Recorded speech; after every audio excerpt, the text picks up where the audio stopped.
Hello viewers, நம்மளோட டிப்ஸோட சமையல் சேனலில் இன்றைக்கி டீடாக்ஸ் வாட்டர் எப்படி போடுறதுன்னு பார்க்க போகிறோம். டீடாக்ஸ் வாட்டர் வந்து வெயிட் லாஸ் பண்ணும், ப்ளஸ் இம்யூன் பவரை இன்க்ரீஸ் பண்ணும். நம்ம ஹெல்த்தியான ஒரு ட்ரிங்க் பார்க்க போகிறோம். இதுக்கு வெள்ளரிக்காய் ஒரு கால் சைஸ் எடுத்துக்கோங்க, சின்ன சின்ன பீசஸாக கட் பண்ணிக்கோங்க. ஒரு நெல்லிக்காய் சின்ன சைஸு, 2 கிராம்பு, ஒரு ஏலக்காய், லெமன் வந்து தோலோடு நறுக்கி வச்சுருக்கேன், புதினா இலை ஒரு கொத்து, கருவேப்பிலை ஒரு கொத்து, கேரட்டு ஒரு 1/4 கேரட்டு, இஞ்சி ஒரு விரல் சைஸ் துண்டு. இதை ஸ்லைஸ் பண்ணி எல்லாத்தையும் இந்த ஜாரில் போட்டு எப்படி போட்டேன்னு காட்டுறேன்.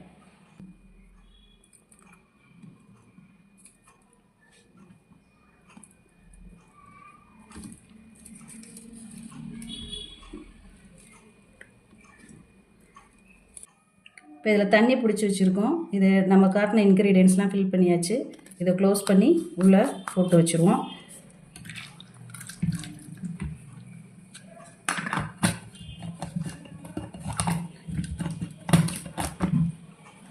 இந்த ஜூஸ்லாம் எசன்ஸ் இறங்கி ஒரு 2 ஹவர்ஸ்க்கு அப்புறம் இந்த தண்ணி எப்படி கிடச்சின்னு உங்களுக்கு வீடியோவில் காட்டுறேன்.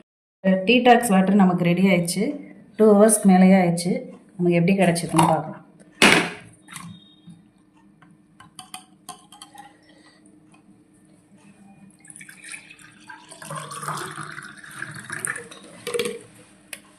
திரும்பவும் இதில் தண்ணி ஊற்றி ஊற வச்சோன்னா 1 டே ஃபுல்லாக இதை யூஸ் பண்ணலாம். நீங்களும் இதை செஞ்சு பார்த்துட்டு எப்படி இருந்துச்சுன்னு கமெண்டில் சொல்லுங்கள்.